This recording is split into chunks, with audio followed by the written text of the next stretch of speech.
Hey, I'm Dorcas, speaker, author, and transformational healing coach.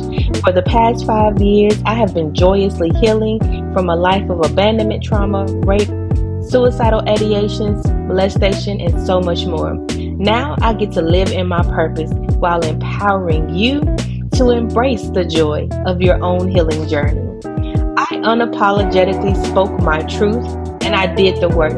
Now it's time to go deeper as I empower you and let you know that healing is so worth it as we go beyond the healing. Well, hello everyone, and welcome to another episode of Beyond the Healing Podcast. It's your girl Dorcas, aka Coach Dorcas, and I am your host. Here at Beyond the Healing, we're here to have some real, relatable conversations that will give you hope and some tools that will help you go deeper in your healing as well as beyond the healing. I am here with a very special guest. All of my guests are special, but this guest holds a very special place in my heart. I've had the opportunity to just really, I've known her since we were young, being from the same area of this world, from Wilcox County, Alabama. But I've had the honor and the privilege to just really see her evolve into who God has created her to be. So to have her, yes, to come on Beyond the Healing podcast to just give you a piece of her heart and to share her journey, not only through healing but beyond the healing. So I am so excited to have Mrs. Danita Crear. Woohoo! She's with us today. So Danita, just tell our listeners a little bit about who you are. Um, just who you are. Danita Crear. I'm married to my high school sweetheart, Johnny. We've been married 21 years. We have two beautiful children, a 16-year-old son, 12-year-old daughter. I am a businesswoman. I am a child of God. And I'm just happy to be here. Thank you so much for having me. So soft spoken. So she's a daughter of Christ. She's a wife. She's a mom. She's a business owner. She wears the same hats as so many of us do. And one thing about being all of those things, we oftentimes get lost in the shuffle. We get lost in the shuffle of life. We get lost in the shuffle of the things that we've gone through, the things that we've experienced, and we oftentimes put ourselves on the back burner because we have been conditioned since we were born that it is selfish to do anything for self. And so, Danita, I want to talk about your journey leading up to you just embracing you, choosing to heal unapologetically, because that you have done and you've done it with grace. And so just navigating a little bit of your story in background, just to give our listeners a little context as to where you were and where you are today. My journey to healing started, I'd say, at the height of the pandemic. Like most of us, we went through it. And also, like most of us, I've carried a lot of um, burdens throughout my life. And, depending on the season, you can juggle things, you can, make it through. But I lost my dad in the spring of 2021, and that was just like the final straw. I felt like I couldn't carry anything else. I was completely broken down. I felt like I was in a pit. I had all of these responsibilities.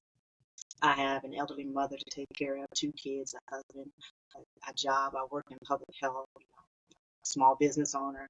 It was just a lot of balls to have in the air.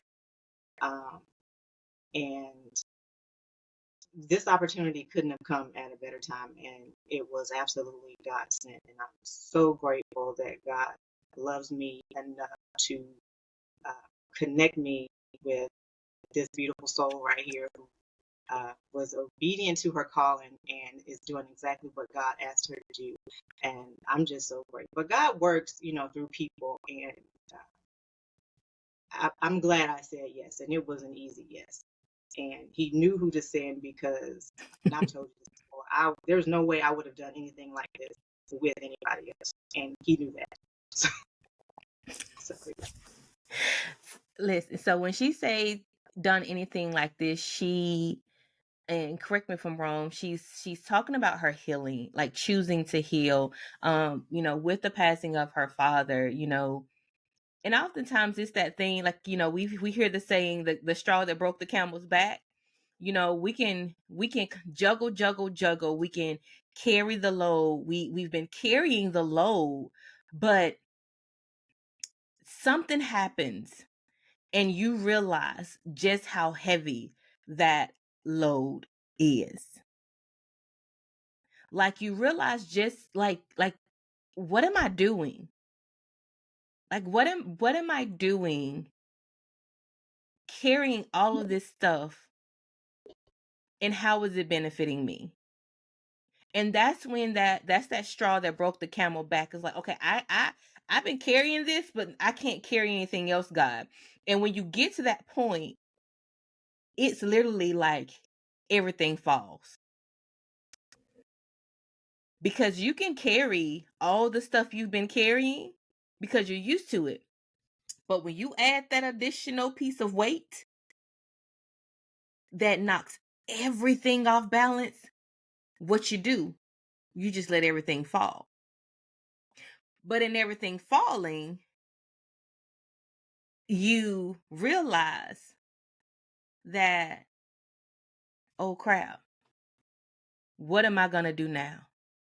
Because not only has everything fallen apart around me, or is falling apart, not only has this one thing caused me to just open the floodgates of I don't know what, and this rush of emotions, this rush of feelings, like I know that there's more, but what do I do? How do I pick up the pieces?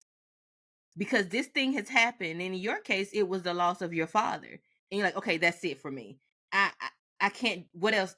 I can't take anything else. I can't carry anything else. I can't hold any more weight on me. So I'm just gonna whatever. I'm just falling apart at this point. I'm just gonna let it go. So that's you doing something different and having desire to pick up the pieces, but not pick up the pieces at the same time. Pick up the pieces in, okay, everything that was broken in me, I want to pick them up and put it back together. But the pieces that don't belong to me, I just want to sweep them on, not sweep them on the rug. I want to deal with them once and for all, and no longer have those, no longer trying to fit those pieces in a puzzle that they don't belong. And that's what carrying the weight of all of the titles, of all of the things that have happened to you, of just everything. And especially as a mom, as a wife, as a employee, because we have careers, and then you're a small business owner, you have like you said, you have an aging mother, and we have all these titles, and it's like, okay, I need to put the pieces back together, but I need to focus on me and not all the titles that I have. And so when she said, making the decision to do this, that's what she's talking about. Putting everything else to the side. And I know when we started working together, I was like, it is time for you to be selfish. And so that journey of choosing to be selfish, let's talk about that. Because you made the step and said, okay, I'm going to do this. But now the journey of healing and choosing to be selfish, not selfish, but selfish. And that is taking care of self. Yeah, and it's almost like you don't have a choice when everything falls. Mm-hmm. Not too long ago, my hall closet, the shelf collapsed, the brackets, there was too much stuff in there, so everything fell. So I didn't have a choice. I had to take everything out.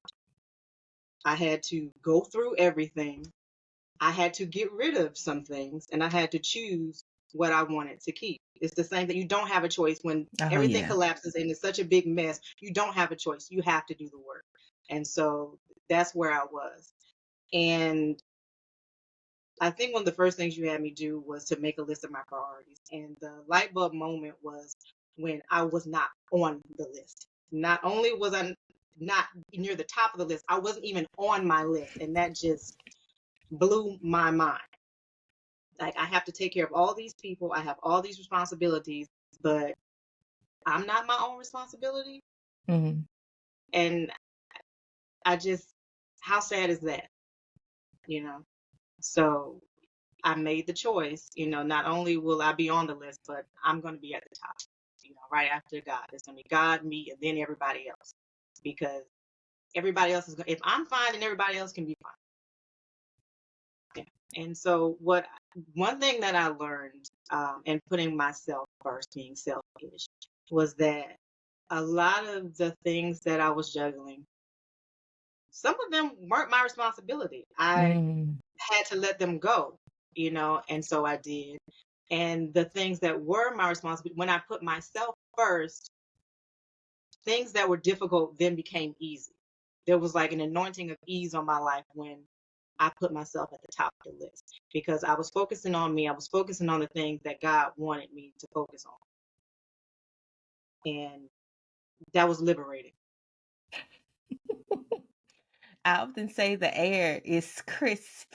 There's a different type of air on the other side. Like when you get to that space of liberation, of beyond the healing, like you breathe differently, and you have to literally experience it for yourself. But it is very liberating because like you said, you begin to navigate life with ease. Why? Because like you said, a lot of the stuff that we carry don't even belong to us. But because we're out here, we've been conditioned, and it has been indoctrinating us to take care of everybody else's needs before our own.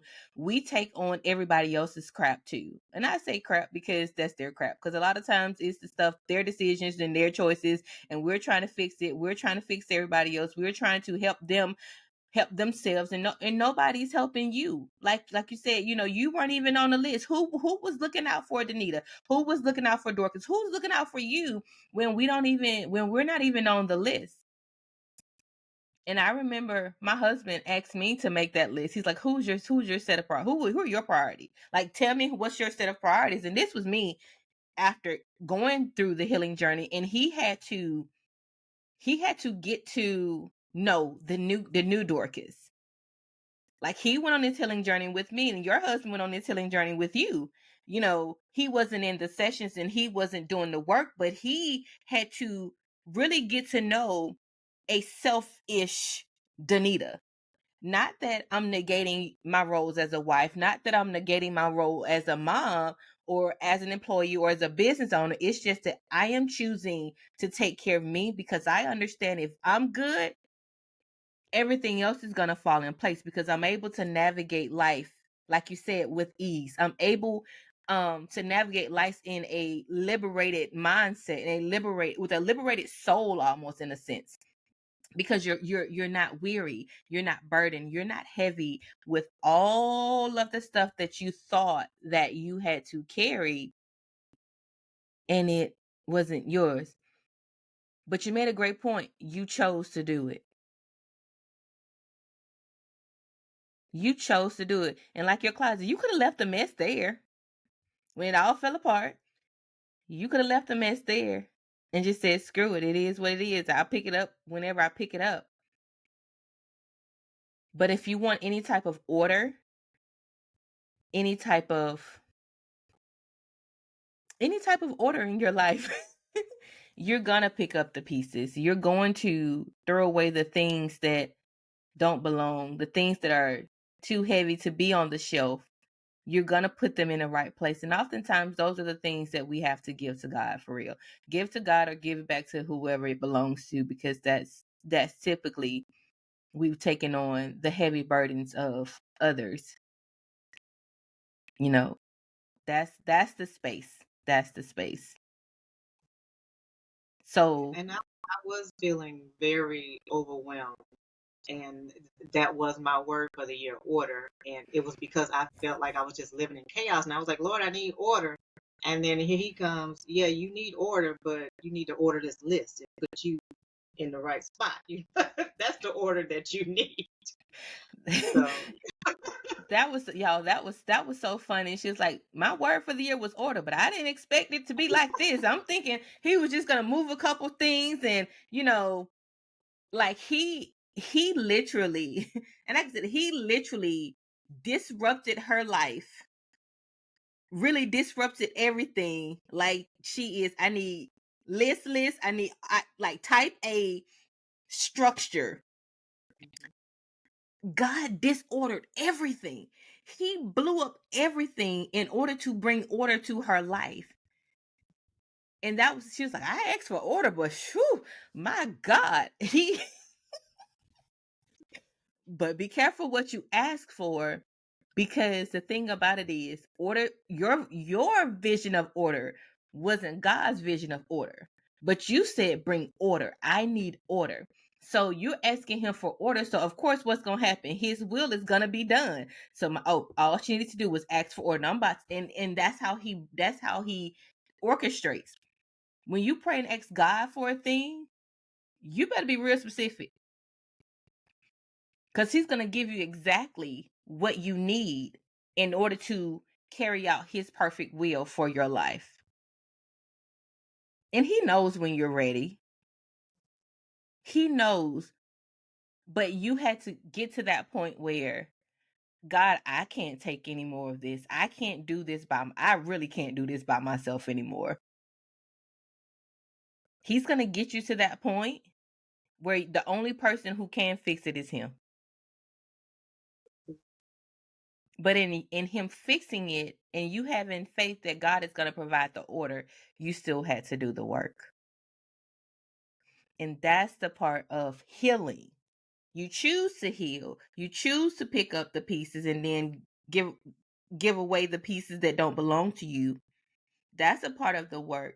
But also dealing with and coming face to face with all of that stuff, all the stuff that fell off the shelf, even the things that you didn't know were there. Let's talk about those things. that part was interesting because there were a lot of things that I thought that I had dealt with. There were things that people that I thought I had forgiven, and but forgiveness is a choice. But when you forgive somebody for something and then they continually do things, and you have to keep choosing to forgive them, and then you come to the place where, okay, you have to understand that you don't necessarily get reconciliation with forgiveness. So you're like, okay, I accept that. I'm cool. You think you're cool with that until that person dies. And then all hope of reconciliation is gone. So then you have to grieve that. You grieve the loss of the loved one, and you grieve the loss of the reconciliation. You have to grieve the loss of everything that you could have had. Mm. So it's a lot. But yeah, that was a surprise. And then some other things that I thought didn't affect me as much as I thought they did, I realized that they had a great impact on my life. Some things changed my personality, from a child to an adult. I'm a completely different person because of one small, what I perceived to be a small incident, and that was not the case. So yeah, it was very enlightening. And it came easier than I thought. I mean, I thought I would have, I don't know, but the Holy Spirit was quick. I mean, he was just dropping it. I was like, oh, slow down, it's a lot. And I would think I was done, and then another one would come, and yeah, it was enlightening. But I was open to the process. I was committed and surrendered to the process. I knew there was a lot of things that God wanted me to do. There were big dreams that he placed in my heart, and I had too much stuff. I couldn't move past it. I couldn't move through it. It was too much. So I needed to clear the way to do what he asked me to do. So I was committed. Oh, listen, you said a lot in that, in all of that, and Holy Spirit's just like, go back, go back. And I'm like, okay, hold on. Okay, give me a second. Like, put a pin there. I'm serious. He's like, put a pin there. Because we're gonna go back and visit something, because there's somebody. One thing about y'all, I'm just gonna say this disclaimer. One thing about this podcast, Beyond the Healing, I don't do pre-screen questions or anything, because I understand that God knows what people need, when they need it, and how they need it. And so I allow God to just lead the conversation. Because he's God. He knows what people need. He knows what needs to be said and everything. And he knows who's gonna watch this episode. So I'm gonna go back to something. I often say the small I'm gonna say this and I'm gonna go back. I often say don't disregard the small things, because a paper cut doesn't hurt until you put some hand sanitizer on. And then you realize, oh my God, this thing hurt. Something that didn't bother you, you didn't even know was there. You didn't even know that you had a wound until something touches it, like hand sanitizer, and you sit there. And that's oftentimes how trauma works. And I tell every person I've worked with, do not disregard the small things, because it's those small things. A pebble is small, but when it get in your shoe and you're trying to walk, it hurts pretty bad. It's the small things sometimes that have the most impact. Working with a client now, she said it's the silent trauma that has the most impact. And that's the thing about it. And when you said that Holy Spirit kept bringing up something, I'm going to tell y'all now. I'm praying, God, I need you to bring everything to their remembrance. I want you to make them so uncomfortable that they don't have a choice but to write it down. So when you get me, when God gives me the opportunity to help people, help someone navigate their healing journey, I'm literally that person. I'm like, God, make them uncomfortable. Make them, because we're not leaving any stone unturned. We're not giving the enemy a footstool. And my promise is, I'm not going to drop you, because you've been dropped enough as it is. And I don't want your blood on my hands. I'm not having those problems with my daddy. Okay. Your blood will not be on my hands. And that's something I can promise you. And so, yeah, I do pray and say, make them uncomfortable. I need reveal everything. Bring everything to their remembrance. The stuff that I don't want to deal with that. Make them deal with it. Make them so uncomfortable that they don't have a choice but to deal with it, because the enemy has had enough footstools, and there are places and there are things, like you say, there's so much on the inside of you that you knew that God wanted you to do, but you couldn't navigate this space that you're in now until you dealt with those things. And that's it. Like, God has given all of us gifts and talents, and to accomplish the goal, our purpose. Our ultimate purpose on earth is to advance the kingdom of God. With the gifts, the talents, and the skills that he gives us as flesh, in our human form, in our humanity, those are the things that we're supposed to use to fulfill the ultimate purpose, which is to advance his kingdom. And you have to heal from the hurts, the hang-ups, the people who dropped you, and you have to choose to release the weight of all of that, so that you're able to navigate and to use those skills the way that God intended you to use them to fulfill your purpose here on earth. Because those things affect your confidence. They affect so many things. More importantly, you are so weighted down with other people's crap, with the emotions, with the feelings of the stuff that you haven't dealt with, that you're too tired to even navigate the journey, that you can't even see beyond the weight of everything you're carrying. But you have to choose to address the weight and then put in the work. Now I'm going to go back. You said that forgiveness doesn't mean reconciliation. But then when that person that you really wanted to reconcile with is gone, then what's next? And that's the space that you were in, like, oh my God. So I know why he brought me back here, because there are so many people out there who are dealing with that type of parental trauma. And we have the desire, and I say we because I was once there. My parents didn't pass away, but you have a deep desire for that relationship to be whole, for that reconciliation, for you to be able to have those positive experiences that are not weighted down by the past. And once you're robbed in a sense of that, because that person is no longer here, you are faced with the reality of, I will never get the one thing that I really desire. And I want you to talk to our listeners from that space, because you experienced that firsthand, and having to navigate that, because there are a lot of people I know.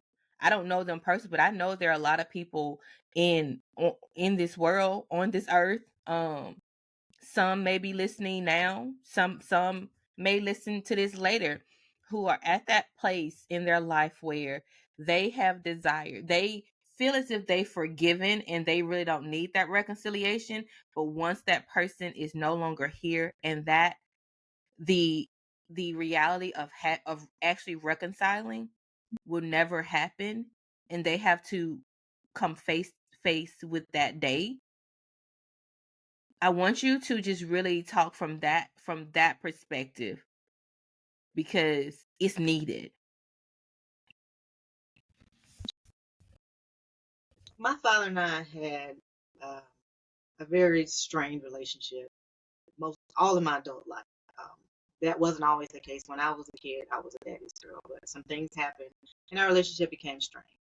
And, being a Christian, we're supposed to forgive. So I made the choice. I forgive you that, you know. And he was from the old school, so they don't acknowledge wrongs. I'm the elder. I did what I did. I'm never going to acknowledge it, and doggone sure not going to get an apology. So it just is what it is. So you go on and you continue to have a relationship with this person, knowing in your heart of hearts that they're never going to change. But there's always this little tiny piece of hope, that maybe, when they get, old, or maybe on the deathbed, you might get this, grand gesture, and then it doesn't happen, and they're gone, and you have to deal with, number one, I thought I dealt with this. Like, wait a minute now. Why do I have to go through this again? Why do I have to relive all of this pain? And then again, it's a grief of the loss of something that there was still a space in your heart for that reconciliation. So now there's a hole there, and you don't know what to do with it. And that took me to the pit, because that's what I was holding on to. Mm-hmm. That's what allowed me to forgive, Mm. and still be in relationship with somebody who continue to, inflict harm and never acknowledge that harm, because I still had that hope. And when he passed, it was gone forever. So I had to sit with that. And I ain't gonna do with that. What am I supposed to do with that? I thought I'd forgiven, and what do I do with that? They don't teach you that at church. You said something. That forgiveness was contingent upon that glimmer of hope of reconciliation, that glimmer of hope that one day he will apologize, that glimmer of hope that one day he would acknowledge. Yeah, just Even acknowledge all of it. So that was so I couldn't just glide over that statement, because you forgave him. Continue to forgive, because there was that pocket of hope in your heart that one day I am going to get what I really desire. And I want to interrupt to say this. I think for me personally, it was such a big deal because part of my trauma with my dad was lack of acknowledgement, lack of lack of worthiness. I felt like nothing I did was good enough. Like he never acknowledged to my face any of my accomplishments. So the fact that he couldn't even acknowledge the wrongs that he had inflicted upon me, um, it it was a deep root for me. You know, it might not be the same for everybody, but not even getting that acknowledgement, having that taken away, that just was the straw that broke the camel's back. Wow. See, he knows. I just love our daddy. Because he will. That was. I'm trying to. Lord, give me the words. He will take us through something that we feel as if has broken us to our core, only to build us up, to show us that everything that we desired, like, we have in him.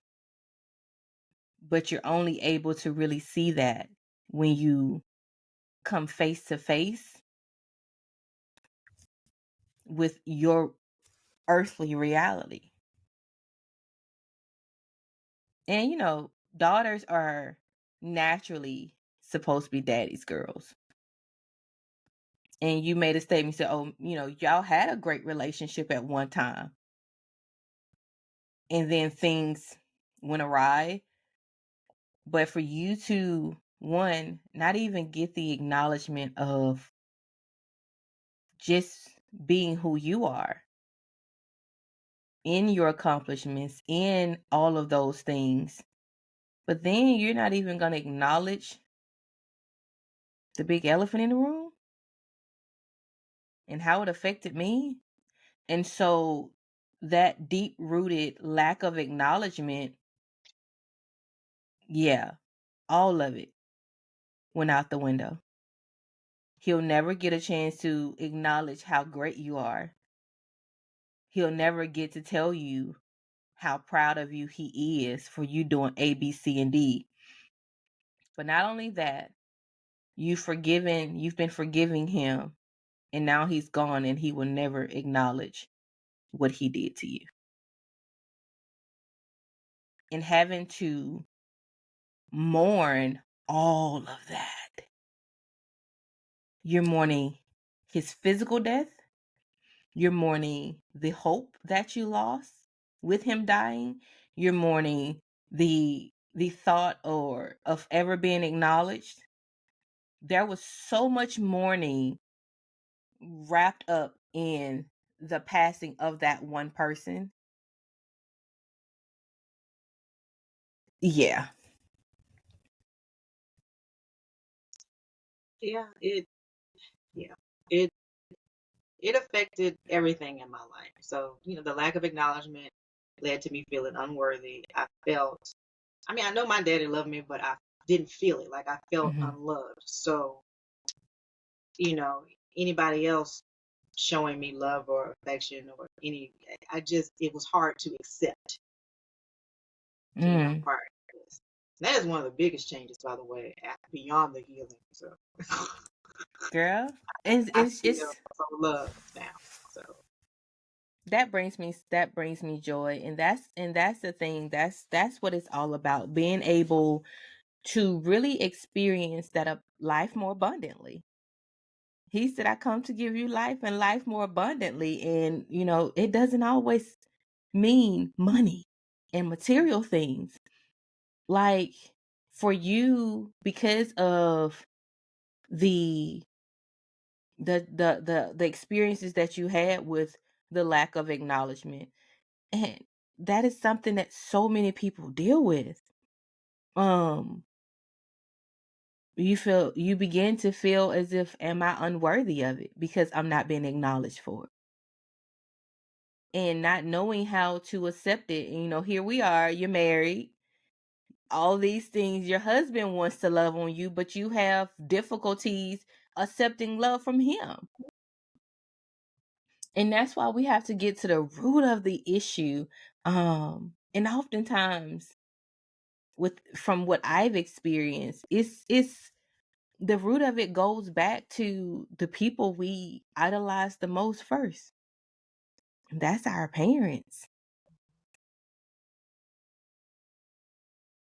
And it becomes clear that you should have no other gods before me. And we don't look at our parents as gods, but he said, don't worship false gods. We idolize, we put our parents in the God perspective, and they become our idols. And so when they do something or they don't do something, that becomes the root of a lot, because they're the ones that we expect to tell us we're worthy, to tell us we're beautiful, to acknowledge us, to see us.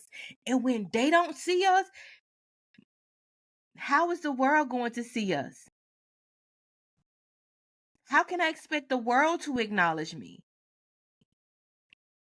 How can I expect the world to love me when the people that I idolize, the people who are responsible in a sense for me being here, don't even do it? And it shapes everything about us. It shapes our entire identity, and our identity becomes wrapped up in that idol, what they did or didn't do, instead of in who created us and who told them to come together and so that I could be. And that's where the healing comes in. And that's why, with me as a coach, like, no, I need you to know who you are. Like, once you know who you are, you realize, I ain't got to take, nope, I ain't, nah, negative, nope. No becomes a full, complete sentence. Before no is a no, comma. Well, maybe if I move this, maybe if I do this, well, I can do this. Well, you know what? I'm tired, but I still do this. It's no semicolon, no comma, no. There's never a period. Like, no is never a complete sentence before the healing. I'm just saying. It's never a complete sentence. It's always, we'll say no, but. So that means everything that preceded that but is null and void. So you said no, but that means, okay, everything else that comes after the but is what's going to be. And even if you do muster up the courage to give a no, there's a whole bunch of guilt behind it and rumination. A whole bunch of guilt behind it. Yeah. And, we know who that other being is responsible for all of that. And it's all because we have been conditioned to take care of everybody else. To take care of everybody else, to seek validation from everybody else, to seek acknowledgement from everybody else. And then we get wrapped up in, we allow that to dictate who we are, what we're worthy of, what we do, how we feel. If we can say no, we have to please everybody.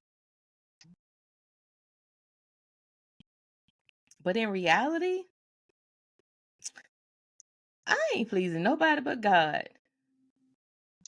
Yeah, and that was something I had to come to terms with too. So, my mom and I have a great relationship, but I had to come to terms with, yeah, I idolized her, and she set the standard of, taking care of everybody else, not being on the list, and sacrificing so much for everybody else, so much to the point where I felt like, if I wasn't, following that blueprint, then I'm not a good wife. I'm not a good mom, if I don't, follow that. So it's like what are my options? She was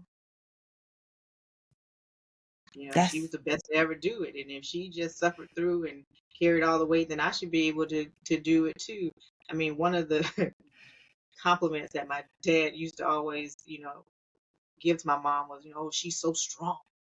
Like really, it's an insult. She can take so much, like whatever he threw at her, she could take it.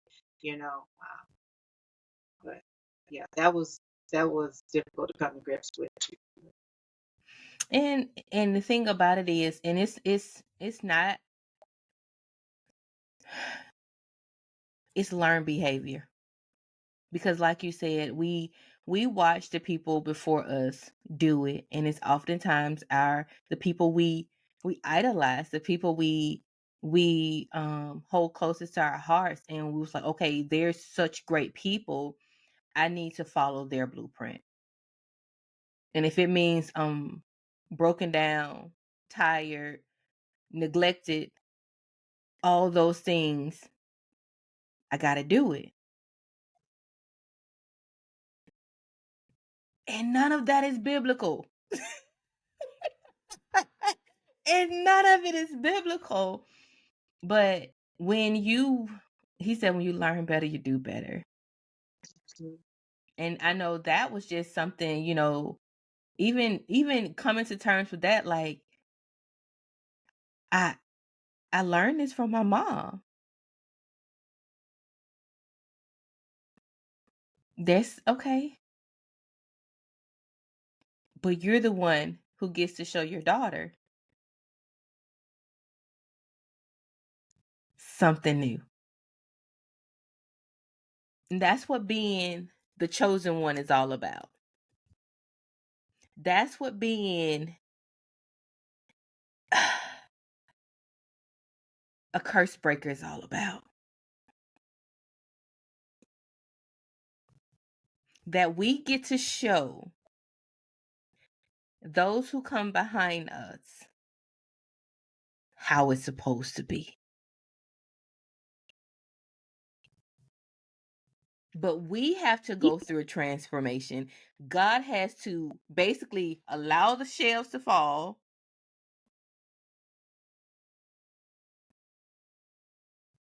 bring all types of disorder in your life, get you to a point where, God, if you don't do it, there's no way it can be done.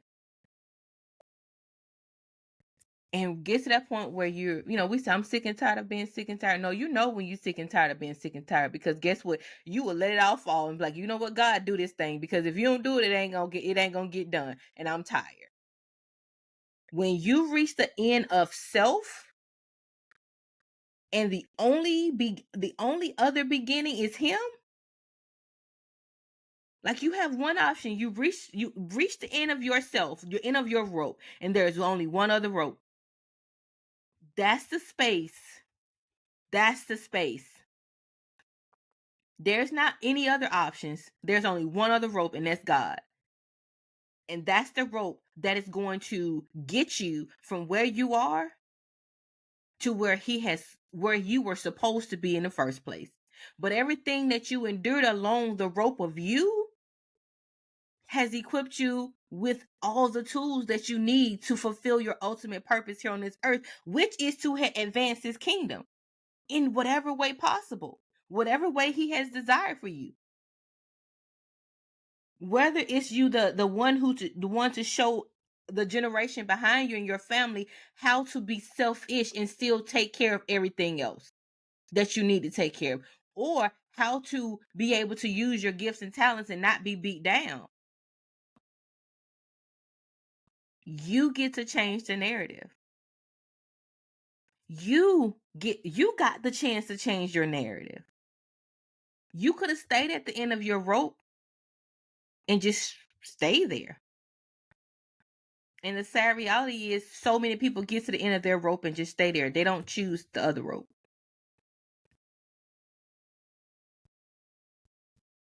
And beyond the healing is allowing you to see what the other rope is all about. When you reach the end of your rope and you grab hold to God, his rope. And that space in between is you jumping from unhealed to healing and being able to navigate life. Saying, God, I don't even have a desire to deal with it. Let you do it. And so you've navigated the waters of healing, and healing is continuous.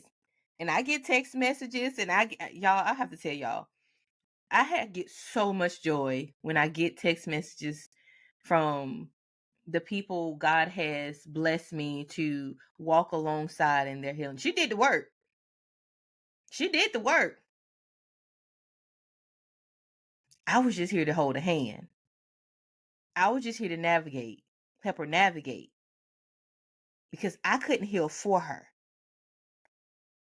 I couldn't do the work for her. But I was that person. Oh no, man, we finna get this.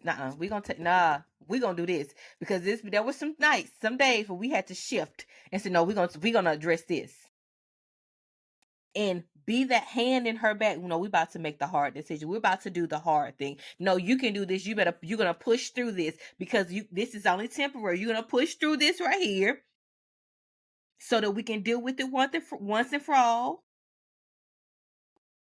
So she did the work. And so now I get to experience the peace that she has, and the joy, the genuine smile, the text messages, and saying, girl, I'm so proud of myself. And I get like a little kid in a candy store, like, what? And I scream just like that. I'm just, because I know what it's like. Every day is not cookies and cream. Every day is not unicorns and rainbows. But it's easier to navigate those days because you're not carrying the weight of all the other stuff. And so life now that you've done the work, that you're still doing the work, that you're being selfish, how, in comparison to before and now, like I just want to take the rest of the time that we have and just allow you to just speak from that perspective, because this was last year, 2023. Yeah. Yeah, life beyond the healing is freedom. I feel free. I feel peace. I feel joy. And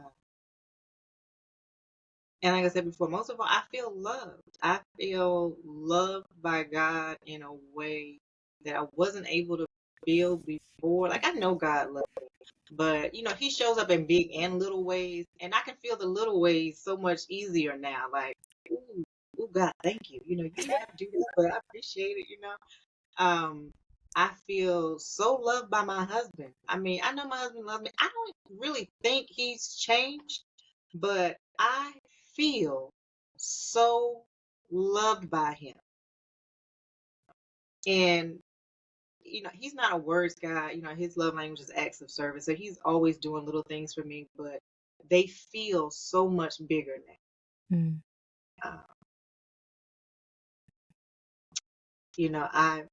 I feel worthy of the good things that happen to me. I'm not always looking for the other shoe to drop. Mm-hmm. When something good happens to me now, I'm not suspicious anymore. It's like I know that everything doesn't have to be difficult. Some things can be easy. I'm worthy of ease. I'm worthy of grace. I'm free to, make choices without fear. And because I remember the weight of it all, when situations arise that, could be something that I would have to carry, I put a stop to it real quick. Oh, no, I don't want to carry nothing, not nothing else. So we're gonna deal with this right now. Whereas before, if something happened, if I was offended, I would just like sweep it under the rug. But it would stay here, like I would carry it with me, and I was like, I don't have time for that. I got too much stuff to do. I like being footloose and fancy free. No, thank you. And I don't care how that makes you feel because I need to be good. Mm. She don't care how that makes you feel because she needs to be good. That sounds harsh, but it's not. That's being a reformed people pleaser. That is a healed people pleaser. Because when you have lived a life to please others, you care too much about how they feel and not at all about how it makes you feel. And you just go around picking up stuff that don't belong to you and toting it because you want to be nice and polite. That's too heavy for you. Oh, I'll carry it. I got it. I got it. I got it. Not no more. No. Lies. All lies. And I think once that click, like, oh, I can be selfish and it's not a bad thing. And I said selfish means you're taking time to take care of self. Not selfish mean you're negating everybody else's, oh, just me, me, me, me, me, me, me. Like, no, that's something totally different. Selfish means you're taking the time to make sure that you're good so that you have the capacity to give everybody else, so that you have the overflow to give to everybody else. Because you know that as long as your cup is full, you can do everything else with ease because you don't feel lacking like you like anything, like you're lacking anything. Like you don't feel like you're just giving and nothing is being reported back into you.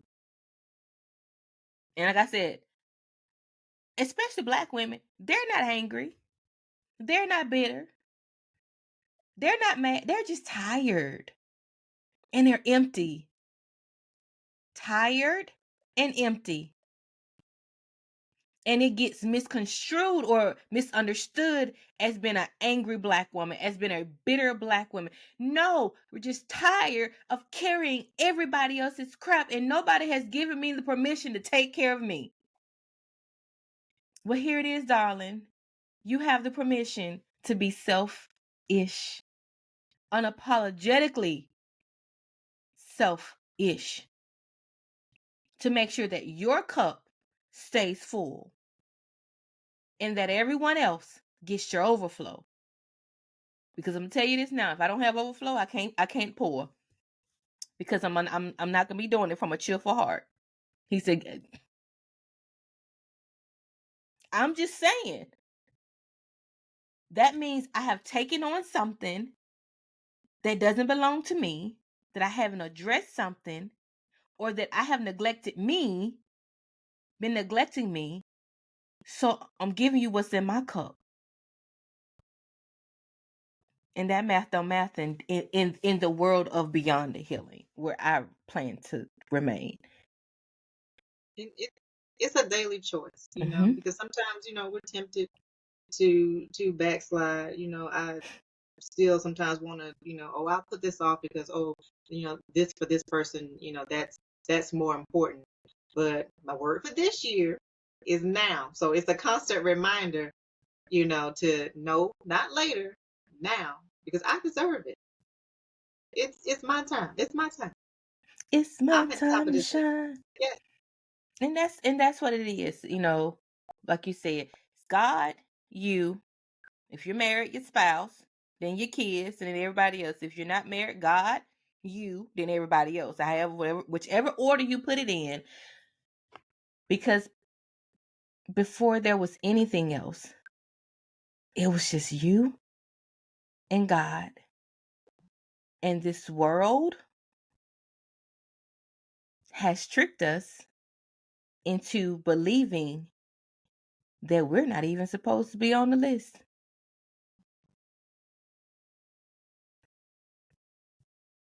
And that's disorder. That's confusion. That is just downright a hot mess. And that leads to being bitter, frustrated, beat down, tired, broken, and angry. No.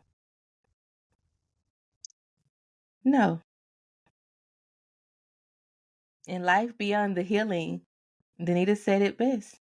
It's a life of ease.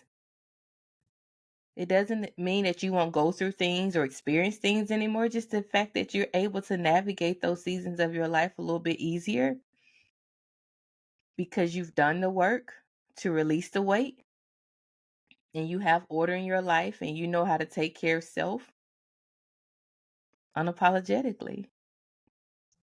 Jesus didn't apologize for going up to the mountain. He didn't apologize for sneaking away to talk to his daddy. He didn't apologize.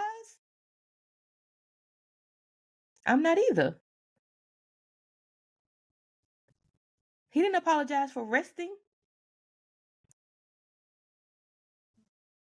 He didn't apologize for self-care. He just did it.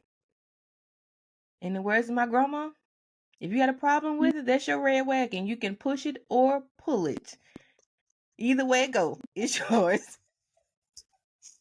But Danita, any final words you would like to say to someone who is at the end of their rope and they're contemplating, should I just stay here and just deal with whatever this mess is? Or should I just trust God and just grab on to his? I would say that you deserve freedom. And there's freedom in God. So grab on and hold on for dear life. Be committed, be open, be surrendered, and be obedient. And he will take care of the rest, and he will not steer you wrong. There you have it. There you have it. Danita is living life beyond the healing, and I'm so proud of her, and I can't wait to see what God has in store for her. And so thank you for listening to today's episode of Beyond the Healing, the podcast. Give yourself grace, because you won't always get it right. The grace that God gives us when we don't get it right. I love you with the love of the Lord, and there's absolutely nothing you can do about it. Don't forget to like, subscribe, and share. And all of Danita's contact information is in the description below. So make sure you reach out to her for all of your anything that she can help you with. Until next time, peace. Don't forget to like, share, and subscribe. Thanks for tuning in, and see you next week for another episode of Beyond the Healing.